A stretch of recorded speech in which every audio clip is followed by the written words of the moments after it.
സുഗമോദേവി സീരിയലിൻ്റെ പുതിയൊരു എപ്പിസോഡിൻ്റെ promo review വിശേഷങ്ങളിലേക്ക് എല്ലാവർക്കും സ്വാഗതം.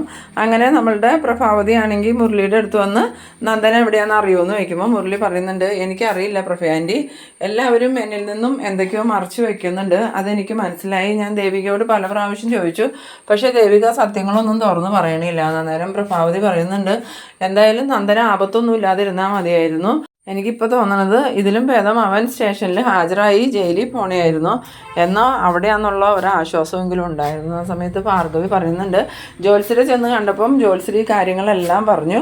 അതുമാത്രമല്ല നന്ദമോൻ ഒരാപത്തും കൂടാതെ എവിടെയോ ഉണ്ടെന്നും പറഞ്ഞു. അത് കേട്ടപ്പോൾ എനിക്കും പ്രഭകുഞ്ഞിനും കുറച്ച് ആശ്വാസമായി എന്ന് പറയുന്ന സമയത്ത് പ്രഭാവതി പറയുന്നുണ്ട്, സിദ്ധുവിനോടൊക്കെ ഞാൻ കുറേ പ്രാവശ്യം ചോദിച്ചു, അവർ പറയണത് അന്വേഷണം നടക്കുന്നുണ്ടെന്നാൽ ഇതിൻ്റെ പിന്നിൽ എന്താ രഹസ്യമൊന്നും അറിയില്ല. ഇനിയിപ്പോൾ ഇവരെല്ലാം ചേർന്ന് നന്ദനെ എവിടെയെങ്കിലും മാറ്റിയേക്കണയാണോന്നും അറിയില്ല എന്ന് പറയുമ്പോൾ മുരളി പറയുന്നുണ്ട്, അങ്ങനെയൊന്നും ആയിരിക്കില്ല ആൻറ്റി, എന്തായാലും അന്വേഷണം അതിൻ്റെ വഴിക്കല്ലേ നടക്കുള്ളൂ, അതുകൊണ്ടായിരിക്കും അവരങ്ങനെയൊക്കെ പറയണേ.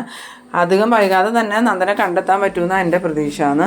പിന്നീട് കാണിക്കുന്നത് നമ്മളുടെ അരുന്ധതിനെയാണ്. അരുന്ധതിയാണെങ്കിൽ ഈ CPയോടും ഋഷിയോടും പറയുന്നുണ്ട്, നിങ്ങൾ ഉദ്ദേശിക്കണ പോലെയൊന്നും അല്ല കാര്യങ്ങൾ. ഇനിയിപ്പോൾ നന്ദൻ ഇവിടെ വന്ന് എന്നെ കൊല്ലാൻ തന്നെയായിരിക്കും തീരുമാനിച്ചേക്കണേ.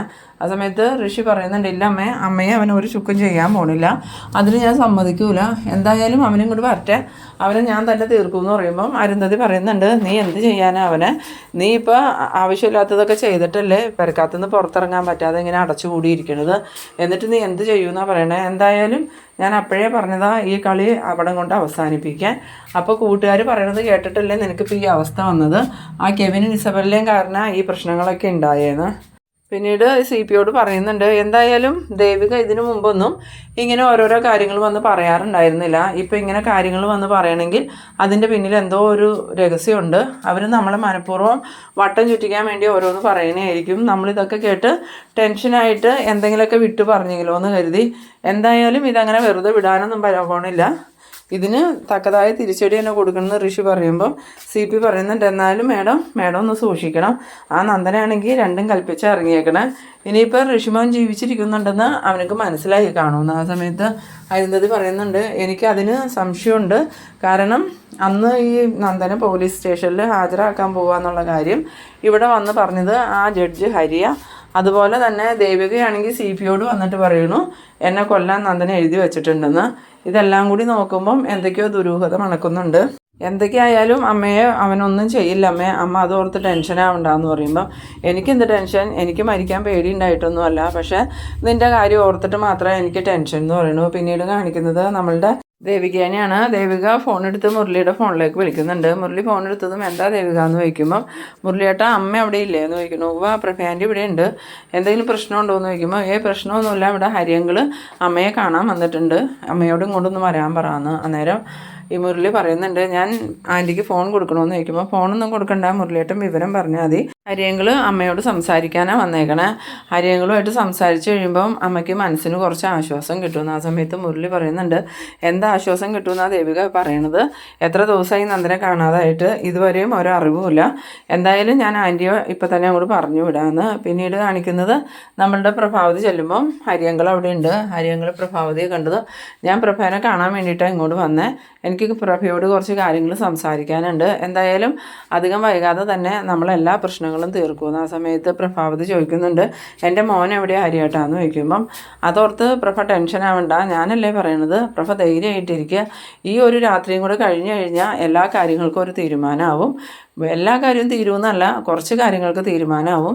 നന്ദൻ നമ്മുടെ അടുത്തേക്ക് തിരിച്ചു തന്നെ വരും, അതോർത്ത് ഇനി പ്രഭ ടെൻഷനാവാൻ നിൽക്കണ്ട, ഞാനല്ലേ പ്രഭയോട് പറയണത്, ഞങ്ങൾ കുറച്ച് കാര്യങ്ങൾ പ്ലാൻ ചെയ്തിട്ടുണ്ടായിരുന്നു, അതിനുള്ള ഓട്ടത്തിലായിരുന്നു ഞങ്ങൾ ഇത്രയും ദിവസം, എന്തായാലും ഞങ്ങൾ ഉദ്ദേശിച്ചതുപോലെ എല്ലാ കാര്യങ്ങളും ഞങ്ങൾ നടപ്പാക്കി കഴിഞ്ഞു, ഇനി നന്ദൻ തിരിച്ചു വരാനേ ഉള്ളൂ, അതോടുകൂടി ഏകദേശം പ്രശ്നങ്ങളൊക്കെ തീരും, പ്രഭയ്ക്ക് എന്നെ വിശ്വാസം ഉണ്ടെങ്കിൽ പ്രഭ സമാധാനമായിട്ടിരിക്കുക, ഇനി അതും പറഞ്ഞ് കരഞ്ഞുകൊണ്ടിരിക്കേണ്ട. അന്നേരം പ്രഭാവതി പറയുന്നുണ്ട്, ഹരിയേട്ടൻ്റെ ഈ വാക്കുകൾ കേട്ടപ്പോൾ തന്നെ എനിക്ക് പകുതി ആശ്വാസമായി, ഇനി എനിക്ക് പ്രശ്നമൊന്നുമില്ല, ഞാൻ സമാധാനമായിട്ടിരുന്നോളാണ്. പിന്നീട് കാണിക്കുന്നത് നമ്മളുടെ അരുന്ധതിനെയും ഇസബല്ലേനെയും കെവിനെയാണ്. അരുന്ധതിയാണെങ്കിൽ ഇസബല്ലേനെയും കെവിനെയും അരുന്ധതിയുടെ വീട്ടിലോട്ട് വിളിച്ചു വരുത്തിയേക്കാണ്.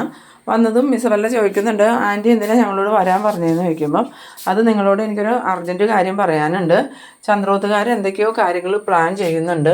മിക്കവാറും അത് ദേവികയുടെ ബുദ്ധിയായിരിക്കും. ദേവിക ഇതിനു മുമ്പ് CPയോട് ഒരു കാര്യവും പറയാറുണ്ടായിരുന്നില്ല. ഇപ്പോൾ ചന്ദ്രോത്ത് നടക്കുന്ന എല്ലാ കാര്യങ്ങളും ദേവിക CPയോട് പറയുന്നുണ്ട്. അതെന്താ മേഡം അങ്ങനെ? നന്ദൻ ആത്മഹത്യ ചെയ്തു എന്നുള്ള വിശ്വാസത്തിലാണോ ദേവിക ഇരിക്കണേന്ന് ചോദിക്കുമ്പം അല്ല, നമ്മളെ ഓരോന്ന് അറിയിക്കാൻ വേണ്ടിയിട്ടാണ്. അതുകൊണ്ട് അവൾ എന്താ ഉദ്ദേശിക്കണേന്ന് ചോദിക്കുമ്പം അവൾ ഉദ്ദേശിക്കുന്നത് വേറെ ഒന്നും ആയിരിക്കില്ല, നമ്മളെ സമ്മർദ്ദത്തിലാക്കുക. അങ്ങനെ എല്ലാ പ്രശ്നങ്ങളും നമ്മളായിട്ട് തന്നെ അവരോട് തുറന്നു പറയുന്ന ഒരു ലെവലിലേക്ക് നമ്മളെ കൊണ്ടു എത്തിക്കാൻ വേണ്ടിയിട്ടാണ് ദേവിക ഓരോന്ന് നമ്മളെ അറിയിക്കുന്നത്.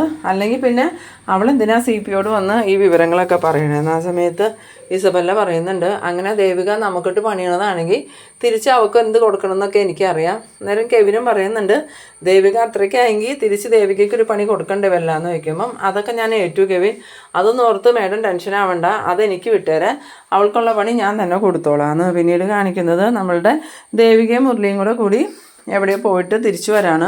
ആ സമയത്ത് മുരളി പറയുന്നുണ്ട്, ദേവിക എനിക്ക് ദേവികയോട് കുറച്ച് സംസാരിക്കാനുണ്ടെന്ന് പറയണം. അന്നേരം ദേവിക പറയുന്നുണ്ട്, എന്താണെങ്കിലും ഇപ്പം ഇനി സംസാരിക്കേണ്ട മുരളിയേട്ടാ, നാളെ നമുക്ക് സംസാരിക്കാം എന്നും പറഞ്ഞ് ദേവികയാണെങ്കിൽ കാറിൽ നിന്ന് ഇറങ്ങി പോകുന്നുണ്ട്. ആ സമയത്ത് മുരളിക്കാണെങ്കിൽ അത് വല്ലാണ്ട് ഇൻസൾട്ട് ചെയ്യും പോലെ തോന്നുന്നുണ്ട്. എന്നിട്ട് ദേവിക അകത്തേക്ക് കയറി വന്നതും ശാരിക ചോദിക്കുന്നുണ്ട്, എന്തായി ചേച്ചി ചന്ദ്രോത്ത കാര്യങ്ങൾ, നന്ദേട്ടനെ കുറിച്ച് എന്തെങ്കിലും വിവരം കിട്ടുമോ എന്ന് ചോദിക്കുമ്പം നിലവിൽ വിവരമൊന്നുമില്ല, പക്ഷേ അധികം വൈകാതെ തന്നെ നന്ദുവിനെ കുറിച്ച് എന്തെങ്കിലും വിവരം കിട്ടുമെന്നാണ് എൻ്റെ പ്രതീക്ഷ.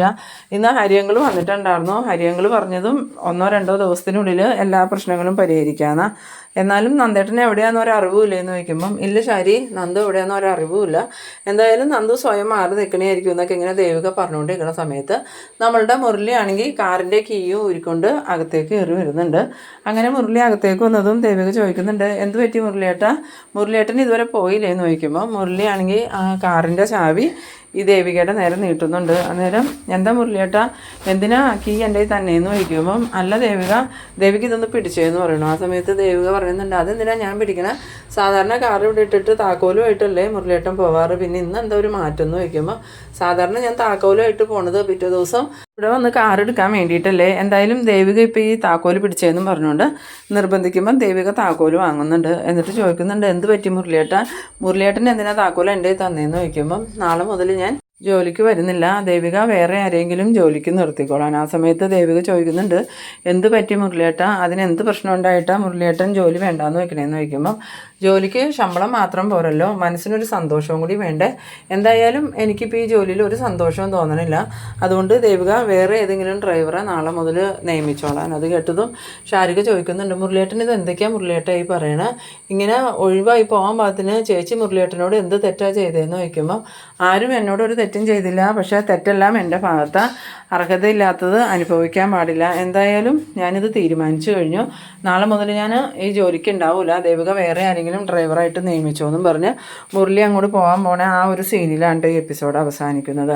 എന്തായാലും മുരളി ജോലിയിൽ നിന്ന് പോകാൻ തീരുമാനിച്ചാലും സിദ്ധാർത്ഥനും പ്രഭാവതിയൊക്കെ കൂടി മുരളിയെ അവിടെ തന്നെ പിടിച്ചു നിർത്താൻ തന്നെയാണ് സാധ്യത. അപ്പോൾ നിങ്ങൾ എൻ്റെ വീഡിയോ ആദ്യമായി കാണുന്നവരാണെങ്കിൽ ചാനലൊന്ന് സബ്സ്ക്രൈബ് ചെയ്യാനും ഇഷ്ടമായാൽ ലൈക്ക് ചെയ്യാനും ഷെയർ ചെയ്യാനും മറക്കരുത്. അപ്പോൾ ഇതുപോലെ ഇൻട്രസ്റ്റിംഗ് ആയിട്ടുള്ള അടുത്തൊരു എപ്പിസോഡുമായി നമുക്ക് വീണ്ടും കാണാം. അതുവരേക്കും ബൈ ബൈ.